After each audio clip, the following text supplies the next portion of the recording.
히브리서 11장 32절 한 절 말씀, 우리 한 절 말씀 같은 목소리로 같이 읽도록 하겠습니다. 자, 시작.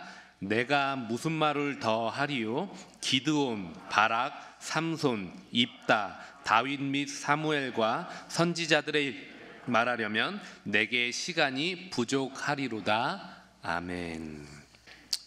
제가 모태신앙으로 신앙생활한 지 어느덧 이제 신앙 연차가 40년이 다 되어 가고 있습니다. 사역자의 연차도 어느덧 11년, 만 11년이 되었어요. 근데 저에게 끊임없이 저를 향해 하는 반문이 있는데 그게 뭐냐면요, 나에게 믿음이 있는가라는 것입니다. 나에게 과연 믿음이라는 게 있는가? 모태신앙으로 여기까지 왔고 사역을 11년을 했는데 과연 나에게 믿음이라는 것이 있는가? 이런 질문을 자주 하곤 합니다. 누가 저에게 믿음이 좋다라고 칭찬을 해주시면 그저 웃을 뿐이죠. 청년 때 누군가 저에게 너는 참 믿음이 좋다라고 말했던 것은, 그분의 근거는 제가 신앙의 열심을 가지고 살아왔다라는 저의 신앙의 열심에 대한 이야기였던 것 같아요. 지금 목회자로서 저를 바라보시면서 누군가가 목사님 참 믿음이 좋아 보이시네요 라고 이야기를 하신다면, 그거는 성경을 풀어가는 어떤 저의 말이나 어떤 설교나 GBS 같은 부분을 보고 이야기하시는 부분이라고 생각을 합니다. 그러나 믿음이라는 것은, 신앙이라는 것은 단순히 성경 읽기와 성경 해석과 동일시할 수 없는 것이고요, 신앙생활을 열심히 한다라는 것이 믿음이 좋다라는 근거가 될 수는 없다라는 것이죠.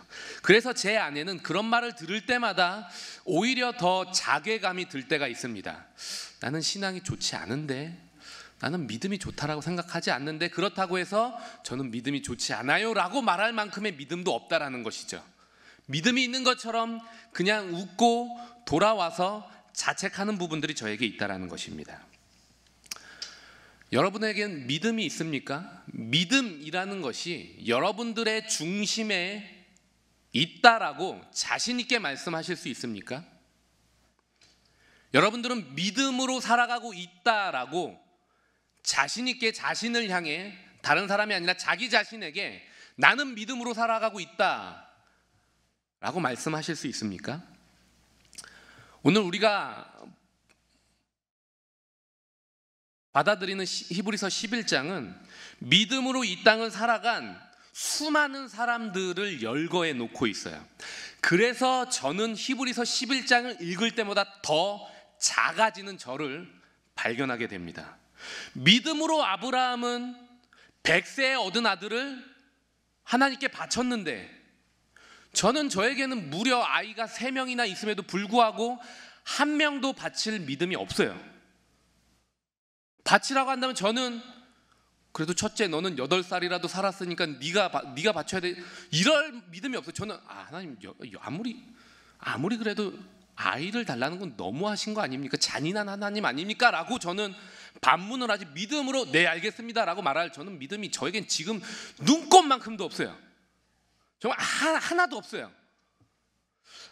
믿음으로 모세는 홍해를 갈랐는데, 저는 홍해를 가르는 건 둘째치고 제 눈앞에 있는 문제를 향해 하나님께서 이 문제를 해결하실 것이다 라고 믿음으로 선포할 자신감도 없고, 정말로 힘들어서 오늘 하루 힘겹게 이 육체의 질병을 앓고 살아가시는 분에게 다가가서 믿음으로 안수해서 하나님께서 낫게 하실 것입니다 라는 그 믿음이 저에겐 없다라는 것이죠. 여러분들에겐 있으십니까? 여러분들의 그 현재 직면에 있는 문제를 향해 믿음으로 뚫고 나갈 만큼의 그러한 믿음이 저와 여러분들에게 있냐라는 것입니다. 제가 저희 교회 부임한 지 이제 딱 4년 됐습니다. 저희 교회 부임할 때 5명의 분이 같이 부임을 했어요. 모두들 봤더니 다들 인재예요. 좋은 교회에서 사역하시다 오셨고 또 좋은 기관에서 사역하다 오셨는데, 저는 좋은 기관에 있어 본 적도 없고 좋은 교회에 있어 본 적이 없었기 때문에 굉장히 위축되는 게 있었습니다. 그 중에 갑은 이순행 목사님이었어요. 딱 봤는데 저 사람은 진짜 목회자다. 얼굴이 시어멀건 게 그래, 저 정도 하야야 빛나는 예수님을 드러내지. 다른 건 모르겠어요. 다른 건 모르겠고 얼굴이 참 희어멀겋구나. 그러면서 나는 왜 이렇게 얼굴이 희어멀겋지도 않고 자책하면서 내가 해온 사역에 자랑할 만한 것이 없었기 때문에 저는 굉장히 위축되더라고요. 또 제가 해나가는 사역에 자랑할 만한 능력이 없기 때문에 저는 나에게 과연 믿음이 있는가? 나는 믿음으로 걸어가고 있는가? 과연 나는 믿음으로 사역을 하고 있는가? 라는 반문을 지금도 하게 되는 것 같습니다. 그런 질문 가운데 만난 한 사람이 누구냐면 오늘 본문에 나오는 바락이라는 인물이에요. 바락. 제가 이 본문을 읽으면서 과연 바락이라는 사람을 믿음의 사람이라고 말할 수 있는가라는 의문이 가장 먼저 들었습니다. 왜 이 사람이 여기에 등장하는가? 모세, 아브람, 아벨 이런 사람들은 그렇다 쳐도 왜 바락인가라는 거예요. 수많은 사람들이 있는데 이 외에도 엘리야, 엘리사도 있고요, 다니엘도 있고 엄청나게 많은 사람들이 있는데 왜 하필 바락이냐라는 거예요. 왜 그러냐면은 이 바락이라는 인물은 여기 껴있으면 안 된다라고 저는 생각하고 있기 때문입니다. 만약에 바락이 여기에 껴있으려면 바락이 아니라 드보라라는 여선지자가 들어가야지 바락은 아니다라는 생각이 저에게는 있었다라는 것이죠. 이 본문을 살펴보기 위해 우리 잠시 사사기 4장 4절로 잠시 넘어가 보도록 하겠습니다. 과연 바락이라는 사람을 믿음의 사람이라고 말할 수 있는가? 여러분들도 같이 역으로 추적해 보자라는 것입니다. 성경이 말하고 있기 때문에 그렇다라고 받아들이기 이전에 과연 이 사람이 성경에서 거론할 만한 인물인가라는 것을 우리가 살펴보자라는 것이죠. 사사기서 4장 4절부터 제가 한번 읽으면서 설명을 드리도록 하겠습니다. 그때 랍비돗의 아내 여선지자 드보라가 이스라엘의 사사가 되었는데, 이스라엘의 가나안이라는 족속이 이스라엘을 지배하기 시작하는데 이들이 지배하는 방법은 철병거 900대라는 것이죠. 철병거가 한 대도 없고 청동도 있을까 말까한 이스라엘을 철병거를 가지고 900대나 가지고 압제해 들어오는 가나안이 있었다라는 것입니다. 그때 사사가 누구냐면은 바락이 아니라 여선지자 드보라라는 사람이었다라는 것이죠. 그 드보라가 6절에 보시면 드보라가 사람을 보내어 아비노함의 아들 바락을 납달리 게데스에 불러다가 그에게 이르되 이스라엘의 하나님 여호와께서 이같이 명령하지 아니하셨느냐? 너는 납달리 자손과 스불론 자손 10,000명을 거스리고 다볼산으로 가라라는 것입니다. 드보라가 군대 장관으로 바락을 지명하는데, 지명하기 전까지 군대 장관임에도 불구하고 이 바락은 뭐 하고 있었던 거예요? 숨어 살고 있었다라는 것이죠. 자신의 삶이 숨어 들어가고 이스라엘 백성들이 괴롭힘을 당하고 있는 것에 대해 외면하는 삶을 바락은 지금까지 살아왔다라는 것입니다. 그를 향해서 어디 봐서 그가 믿음의 사람이라고 말할 수 있냐라는 것이죠. 8절, 바락이 그에게 이르되 만일 당신이 나와 함께 가면 내가 가려니와 만일 당신이 나와 함께 가지 아니하면 나도 가지 아니하겠노라. 이 사람의 말에 어디에 믿음의 말이 있냐라는 거예요. 당신이 그렇게 말씀하시니 내가 이제 당신의 말씀을 의지하고 우리 하나님 여호와의 명령을 의지하여 가보겠습니다 라고 말했다면 믿음의 사람이라고 저는 그래도 조금은 동의할 텐데, 이 사람은 그렇지 않다라는 거예요. 당신이 가야 가지, 나는 당신이 안 가면 안 가겠습니다라는 졸부의 모습을 보이고 있었고 쪼잔함의 모습을 이 사람이 보이고 있었다라는 것입니다. 9절, 이르되 내가 반드시 너와 함께 가리라. 그러나 내가 이번에 가는 길에서는 영광을 얻지 못하리니 이는 여호와께서 시스라를 여인의 손에 파실 것임이니라 하고 드보라가 일어나 바락과 함께 게데스로 가니라. 그런 바락을 달래서 보낸 건 드보라라는 거예요. 바락은 회피하려고 했고 도피하려고 했던 전형적인 신앙 인물이었다라는 것입니다.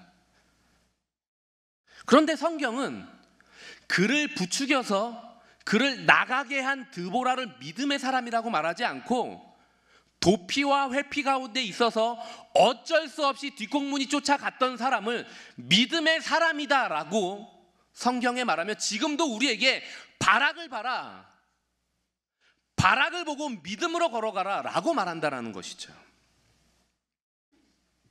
어떻게 성경은 드보라가 아닌 바락을 믿음의 사람이라고 말할 수 있냐라는 것입니다. 왜 하필 바락이냐라는 것이죠.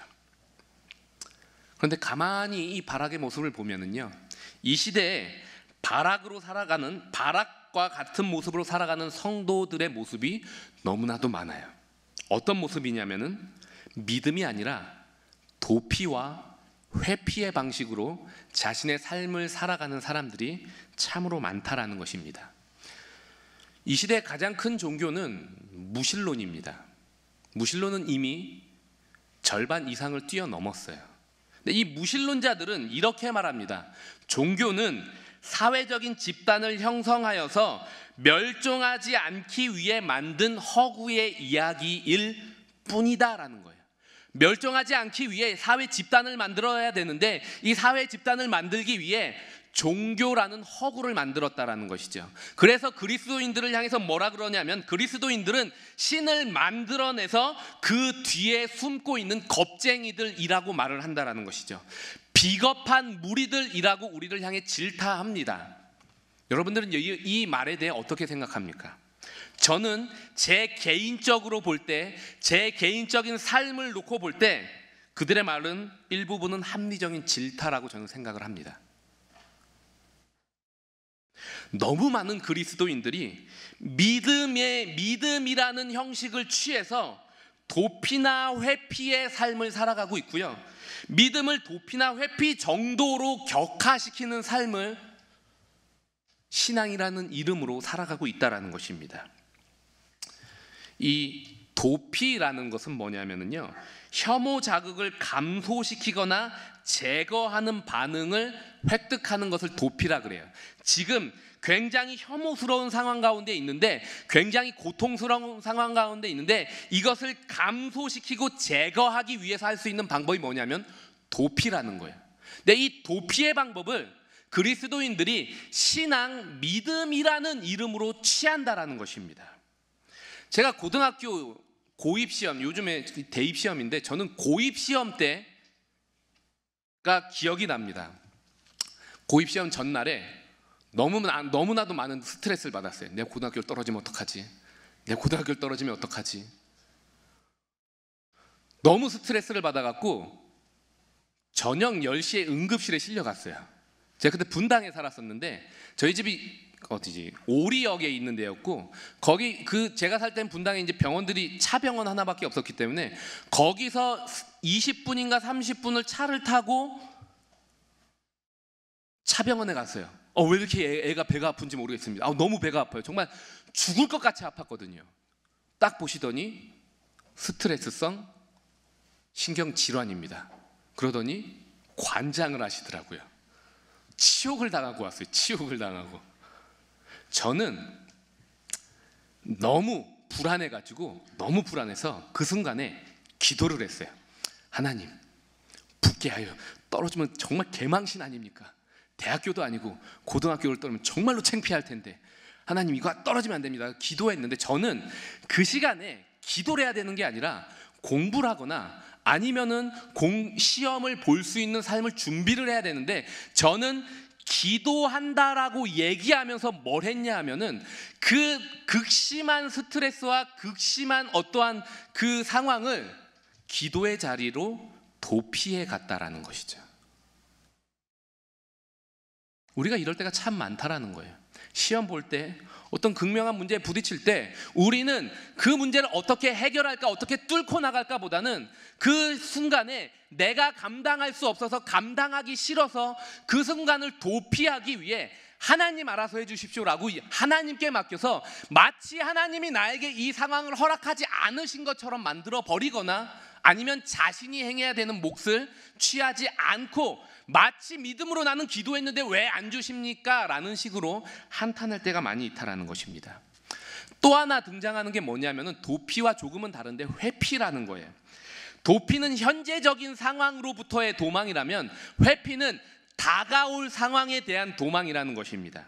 현재 혐오 자극이 존재하지는 않지만 미리 특정 행동을 함으로써 혐오 자극이나 상황이 발생하지 않게 하는 것이 회피인데, 상당수의 그리스도인들이 회피를 믿음으로 착각하고 있다는 것입니다. 제가 대학교 때, 제가 이래봬도 영문과 출신입니다. 영어를 하는 걸 한 번도 못 들어보셨을 테지만 저희 영문과 출신이에요. 영문과이기 때문에 영어에 대한 기대치가 조금 높아요. 그래서 졸업을 하려면 보통 학과보다 토익 시험이 조금 한 100점 정도 더 높습니다. 근데 지금은 조금 바뀌었지만 제가 대학교에 있을 때는 토요일 날 토익을 본 적이 없어요. 다 주일이거든요. 근데 저는 중고등학교 찬양 인도를 하고 있었고, 그리고 또 선생님이고 또 다른 여러 가지 교회에서 여러 가지 일을 맡았기 때문에 그 자리를 안 하고 그 자리를 내려놓고 주일날 시험을 보러 가는 게 이게 과연 하나님의 뜻에 맞는가라는 고민을 많이 했어요. 그 고민을 하다 보니까 4년이 흘러갔어요. 토익 시험을 4년 동안 한 번도 본 적이 없어요. 영문과인데. 근데 졸업을 하려면 토익 시험지를 내야 되거든요. 몇 점인가. 근데 마지막 때까지 저는 토익을 안 보고 있었어요. 제가 말했던 근거는 이겁니다. 그리스도인이 어떻게 주일날 시험을 보러 갈 수 있는가? 나는 선생님인데 애들에게 어떻게 내가 시험 보러 간다라는 모습을 보여줘서 주일날 빼먹을 수 있다라는 모습을 보여줄 수 있는가? 이건 보여줄 수 없다. 나는 절대 이건 타협할 수 없다 라고 회피를 했던 거죠. 저는 믿음이 아니라 저는 회피를 했던 거예요. 영어 공부를 하도 안 해서 영어 공부를 해야 되는데 신학 공부를 하고 있었기 때문에 그 성적을 받을 거에 대한 두려움과, 아니 영문과 학생이 왜 이 토익이 이거밖에 안 나와요 라는 말을 듣기 싫어서 저는 시험을 회피하는데, 이거를 회피하고 있는 모습을 들키지 않기 위해 저는 신앙을 내거는 거죠. 근데 저는 이게 신앙이라고 생각하고 있었다라는 것입니다. 그리스도인은 이건 타협할 수 없다라는 신앙을 저는 교묘하게 회피하는 제 모습에 대입을 시키고 있었다라는 것이죠. 이게 바로 저의 모습이었는데, 이런 저의 삶을 돌아보니까 내가 과연 믿음의 사람인가라는 회의가 드는데, 가만 보니까 바락이 딱 저와 같은 인물이라는 거예요. 도피하고 회피하는 사람의 전형, 가나안의 침략에서 도피하고 가라는 명령을 회피하는 이 인물을 맞닥뜨리면서 과연 이 사람이 믿음의 사람인가? 그렇다면 성경이 이 사람을 믿음의 사람이라고 말한다면 도대체 이 사람은 왜 믿음의 사람이라고 말할 수 있으며, 그렇다면 바락과 같은 나도 어떻게 믿음의 사람이다 라고 말할 수 있는가라는 것입니다. 여기에 바로 이 바락 안에서 우리는 믿음의 본질을 보는 거예요. 이 바락이라는 사람의 이 삶을 통해서 우리는 믿음이 뭔가를 볼 수 있다는 것입니다. 히브리서 11장은요 믿음에 대해서 말하는 믿음장입니다. 근데 11장은 믿음으로 살아가는 사람에게 초점을 맞추고 있는 게 아니라 믿음으로 살아가게 만드신 하나님에게 초점이 있는 거예요. 모세가 어떻게 믿음으로 살아냈는가가 아니라 어떻게 모세와 같은 도피의 인물이 40년 동안 도피하고 살았던 이 인물이 어떻게 믿음으로 살아가게 되었는가, 어떻게 100세 때 하나님께서 주시겠다라는 말씀을 도피하고 회피해서 이스마엘을 낳았던 이 아브라함이라는 인물이 어떻게 믿음의 사람이 되어서 그 100세 얻은 사람을 하나님께 바치는 믿음의 사람이 될 수 있었는가, 어떻게 그렇게 살려고 노력하지 않고 그렇게 살려고 하지 않았던 사람이 어떻게 이 삶을 살 수 있었는가. 그 사람이 살아낸 삶이 아니라 그 사람을 이끌어 가신 분이 계시다라는 것을 히브리서 11장은 끊임없이 믿음으로라는 말로 이야기하고 있다는 것입니다. 모세가 만든 게 아니라 아브라함이 만든 게 아니라 다윗이 만든 게 아니라 이 바락이 만든 게 아니라 하나님께서 아브라함을 아브라함답게, 모세를 모세답게, 바락조차도 바락답게 하나님이 만들어 가셨다라는 것입니다. 그러므로 성경이 말하는 것은 바락을 보라라는 거예요. 바락을 봐라. 어떻게 그가 여기까지 왔느냐, 누가 이 믿음을 만들어냈느냐, 누가 이 믿음의 자리까지 끌고 갔느냐, 누가 이 믿음을 놓지 않도록 끌고 갈 것이냐라는 것을 끊임없이 히브리서 독자들에게 얘기하고 있다는 것입니다. 히브리서 기자들에게 왜 하필 바락을 들이밀냐 하면은 히브리서 독자들의 문제는 그들이 유대교가 진리라고 믿기 때문에 돌아갔던 게 아니라는 거예요. 그들은 예수를 믿으면 닥치는 삶의 고난과 역경을 바라보면서 도피하고 회피하는 방식으로 유대교로 다시금 숨어 들어갔다라는 것입니다. 삶을 당당하게 살아내는 게 아니라 믿음으로 유대교로 돌아가거나 믿음으로 헬라 철학으로 돌아가는 게 아니라 이들은 도피와 회피 때문에 돌아갔고 그로 인해 모든 삶이 철저하게 무너져 있는 삶을 보고 있었다라는 것입니다. 그거를 이 히브리서 기자는 볼 수 없는 것이고 하나님은 그 모습을 볼 수 없다라는 것입니다. 그래서 누군가를 들어다 이들에게 말해야 되는데 잘난 사람이 아니라 바락을 봐라, 도피하고 회피하려던 이 사람까지도 끌고 갔던 것처럼 하나님도 너희의 인생을 반드시 끌고 가셔서 믿음으로를 만들어내실 것이다라는 거예요. 삶을 회피하고 도피하는 그 정도의 인물이 아니라 당당하게 맞서 싸워서 그 세상을 돌려 세우는 사람까지도 하나님께서 만들어가고 계시다. 그분을 향한 믿음이라는 것입니다. 말씀으로 무에서 유를 창조하신 하나님이 바락을 끌고 가고 계시며 또한 죽음에서 생명을 꽃피게 하시는 예수님께서 너희와 함께 하고 계시다라는 것입니다. 그분이 붙드셔서 우리는 여기까지 왔다라고 이야기하고 있다라는 것이죠. 너희에게 믿음이 있기 때문이 아니라 너희를 포기하지 않고 믿음을 선물로 주시는 분이 계시기에 뒤로 물러날 수 없는 존재다. 믿음으로 뒤로 물러나지 말고 당당하게 맡겨진 삶을 믿음으로 뚫고 나가라 라는 것이 히브리서 기자가 끊임없이 히브리서 11장에서 말하고 있다는 것입니다. 믿음으로 부딪혀라, 믿음으로 다시 일어나라, 믿음으로 뚫고 나가라 라는 것입니다. 하나님이 계시니 아무렇게나 있어도 된다라는 게 아니에요.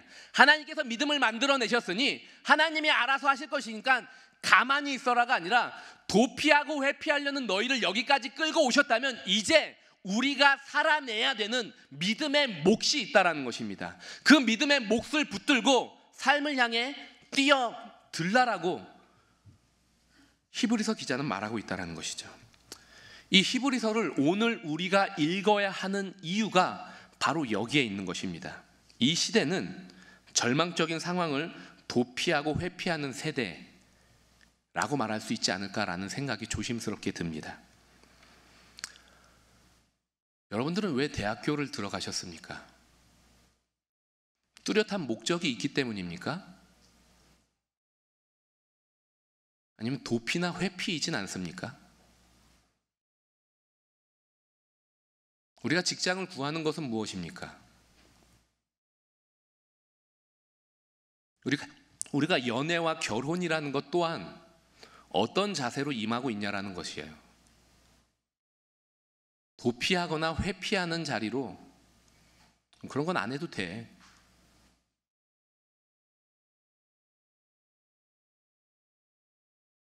그게 믿음입니까? 아니면 도피입니까? 그게 믿음입니까? 회피입니까? 라는 것입니다.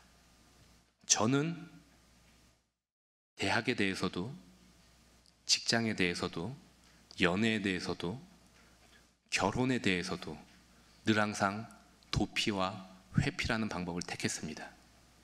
제 삶은 늘 항상 그래왔어요.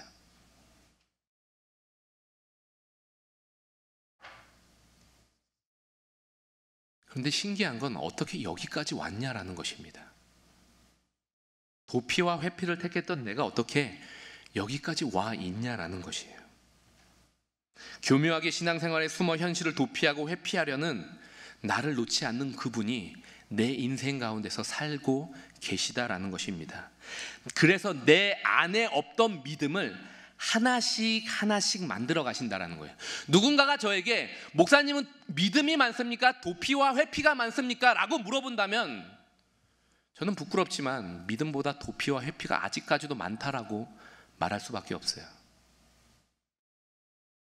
그러나 그럼에도 불구하고 제가 절망하지 않는 것은 단 한 번도 믿음으로 반응하지 않았던 나에게 믿음이라는 것을 1이라도 만들어내신 그분이 계시다라는 것입니다. 저에게 믿음이 있다면 그건 자랑일 수 없습니다. 도피와 회피의 인생을 살지 않는 모습이 제 안에 보인다면 그것 또한 자랑일 수 없어요. 제가 만들어낸 게 아니기 때문에 그렇다라는 것입니다. 제 아들이 오늘 유년부 성경학교 유년부 성경 퀴즈 대회에서 1등을 했어요. 깜짝 놀랐어요. 다시 물어봤어요. 이상 목사님한테. 내 아들이요? 하원이가요? 왜 그러냐면 하원이는 저를 쏙 빼닮았어요. 성경 암송을 제일 싫어해요. 어떻게 해서든 성경책을 읽는 순간을 도피하고 회피하기 위해 수단과 방법을 가리지 않는 아이예요. 폄하하는 게 아니에요. 저랑 똑 닮았다라는 거예요. 어떻게 해서든 그런 아이인데 얘가 1등을 했대요. 진짜요? 어떻게 해요? 그랬더니 제 아들과 김영기 목사님 아들인 단이 둘이 최종 결승에 올랐는데 둘 다 마지막 문제를 틀렸대요. 그래서 공동 1등이 된 거예요. 또 어떻게 걔가 거기까지 올라갔어요? 그랬더니 이거예요. 다 우르르 해서 이쪽으로 갔는데 얘 둘만 다 가던 대로 안 가고 다른 데로 갔는데 이게 얻어 걸린 거예요. 얘가 푼 게 아니고 얻어 걸린 거야. 다 틀릴 문제인데 다 틀리는 대로 안 가고 둘이 놀다가 X로 갔나 O로 갔는지 모르겠는데 여기 갔다가 둘이 갑자기 거기서 얘가 성경 퀴즈대회 1등을 하는 쾌거를 가문의 영광을 얻은 거예요. 얻어 걸린 거죠. 근데 저는 이 얻어 걸린 자리에서 하나님께서 하나님의 일을 만들어 가신다라고 생각합니다. 저는 단 한 번도 멋있게 여기까지 와본 적이 없어요. 여러분들 멋있게 왔습니까? 그거 교만입니다. 단 한 번도 우린 여기까지 멋있게 와본 적이 없어요. 멋있게 와보고 싶은 거지 멋있게 와본 적은 없습니다. 우리는 그래서 위인전을 좋아해요. 위인전처럼 우리도 나도 멋있게 가고 싶다라는 거예요. 그러나 솔직하게 우리의 모습을 직면하면은 우리는 단 한 번도 여기까지 멋있게 와본 적이 없다라는 거예요.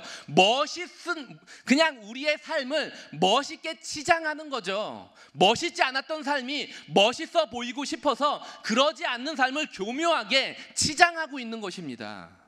하나님의 사람들은 누구냐면 도피와 회피 가운데 살았던 우리의 인생이 어떻게 다를 수 있냐라는 것입니다. 그건 우리가 만들어낸 게 아니라 단 한 번도 도피하지 않으시고 회피하지 않으신 그분이 내 안에 살고 계시며 여전히 예수가 내 안에 살고 있지만 여전히 세상을 무서워하고 두려워해서 도피하고 회피하려고 하는 우리를 버텨내고 계시는 예수가 계시다라는 것입니다. 여러분들의 앞에 있는 인생이 얼마나 끔찍하고 얼마나 절망적으로 보이고 얼마나 답답하게 보이는지는 모르겠지만 하나님은 절대로 저와 여러분들을 도피하거나 회피하는 인생으로 만들지 않으세요. 적어도 제가 아는 하나님은 그런 하나님이시다라는 것입니다. 우리 마지막 성경 한 구절만 한번 보겠습니다. 고린도전서 10장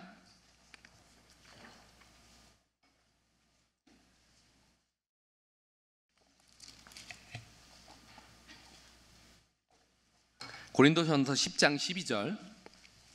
교회 안에 이런 사람들이 있었습니다. 12절.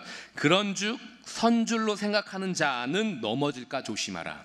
자신의 믿음을 자신이 끌고 왔고 나는 이제 믿음으로 섰으니 절대로 넘어지지 않을 것이다 라는 교만과 자만 가운데 있었던 사람이 있다라는 거예요. 여기에 대해 바울이 뭐라고 말하느냐. 13절. 사람이 감당할 시험 밖에는 너희가 당한 것이 없나니 오직 하나님은 미쁘사 너희가 감당하지 못할 시험 당함을 허락하지 아니하시고 시험 당할 즈음에 또한 피할 길을 내사 너희로 능히 감당하게 하셨기 때문에 여기서 넘어지지 않고 있다라는 거예요. 제가 중고등부 교사할 때 한 학생이 이런 얘기를 했어요. 목사님 어떻게 저렇게 치졸하게 예수를 등지고 순교하지 못하고 살려달라고 빌 수가 있습니까? 나 같으면 저렇게 하지 않고 나 같으면은 당당하게 예수를 믿는다라고 말하고 차라리 죽겠습니다 라고 말하는 친구가 있었어요. 참 귀하더라고요. 근데 저는 그 친구에게 그렇게 얘기했어요. 나는 저렇게 했을 거다. 저는 지금 생각해도 지금 만약에 제가 선교를 갔을 때 어떤 무장단체에 의해 붙들리고 너 예수를 믿으면 살려줄 것이고 예수를 믿으면 죽일 것이고 예수를 안 믿는다고 말하면 내가 살려주겠다라고 지금 제 목에 칼을 겨누고 얘기한다면 저는 살려주십시오라고 얘기할 거라고 생각합니다. 제 자신은 아니다라고 말을 하겠죠. 그 상황에 닥치면 저는 분명히 지금 이 모습에서 간다면 저는 살려달라고 말할 거예요. 왜냐고요? 저는 아직 감당할 만한 몫이 아니기 때문에 그 자리까지 안 간 거예요. 감당할 몫이 안 됐기 때문에 안 간 건데 우리는 감당하고 있다라고 착각하고 있다라는 것입니다. 하나님은 우리의 인생을 감당할 만큼만 맡기십니다. 우리의 아우성은 하나님 이게 뭡니까? 내 믿음은 왜 이거밖에 안 됩니까? 라는 아우성은 하나님이 나를 위해 뭘 하고 계시는가에 대한 무지에서 나오는 아우성이라는 것이죠. 하나님께서 저와 여러분들에게 감당할 만큼의 시험과 감당할 만큼의 삶만을 맡겨주셨습니다. 감당하지 못할 무게 저와 여러분들 가운데 없어요. 이건 제가 갖고 있는 하나님을 향한 믿음입니다. 뚫고 지나가시는 은혜가 있기를 바랍니다. 믿음엔 역사가 있습니다. 우리가 도피라는 방식으로 믿음을 취하지 않고 회피라는 방식으로 믿음을 취하지 않고 정말로 감당할 만하다면, 하나님께서 감당할 만한 능력을 주시는 분이라면 내가 당당히 걸어가겠습니다라고 말하고 나아간다면 분명히 그 상황은 열릴 수밖에 없는 것이 나를 붙들고 계시는 하나님이시고, 하나님은 거기까지 가도록 우리를 지금도 붙들고 계시다라는 것입니다. 우리가 감당하지 못하면 하나님께서는 피할 길을 내주실 것입니다. 말씀의 마무리를 짓도록 하겠습니다. 그리스도인들이 왜 복된가? 솔직히 잘 모르겠어요. 여러분들 예수를 믿지 않는 사람들한테 내 인생이 진짜 복되다라고 말씀하실 수 있습니까? 정말 자랑스럽게 당당하게 말씀하실 수 있습니까? 그럴 만한 모습이 저와 여러분들에게 있습니까? 있다면 세상의 것일 거예요. 예수를 믿었더니 장학금을 받았다. 예수를 믿었고 기도했더니 취직이 됐다. 간절하게 기도했더니 하나님께서 내 기도에 응답하셔서 이걸 주셨다. 우리가 자랑하는 것, 우리가 확인하는 믿음은 다 보여지는 것으로 우리는 자랑하고 있다는 것이죠. 그리스도인들의 자랑은요, 세상의 것을 얻었기 때문에 자랑이 아니라 그리스도인들의 자랑은 세상보다 크신 그 예수 그리스도가 내 전 삶을 떠바치고 있다라는 자랑입니다. 때론 그게 없어질 수도 있고, 때론 그게 나를 공격할 수도 있고, 때론 그것으로 누군가를 죽일 수 있지만, 그러나 내 삶의 중심이 되시는 나를 떠받들고 계시는 분은 내 삶의 회피와 도피가 아니라 뚫고 나가는 인생을 만들어내시는 예수가 내 삶을 떠받들고 계시다라는 것입니다. 믿음으로 현실을 도피하지 말고 현실을 회피하지 말고 자신의 삶을 감당해낼 수 있는 청년들이 되기를 간절히 소망합니다. 믿음 있다는 말로 당신을 위해 기도하겠습니다 라는 말로 다른 사람의 현실을 회피하지 말고 기도와 동시에 그 사람의 삶에 함께 뛰어드는 믿음의 사람들이 저와 여러분들이 될 수 있기를 소망합니다. 믿음은 내 삶의 역사를 만들고 무너져 있는 자의 삶에도 역사를 만들며, 하나님은 지금도 그 믿음으로 저와 여러분들의 삶을 이끌어가고 계시며 우리의 삶의 원동력을 만들어가고 계시다라는 사실을 가지고 오늘 하루도 삶을 감당해내는 은혜가 저와 여러분들 가운데 있기를 간절히 소망합니다.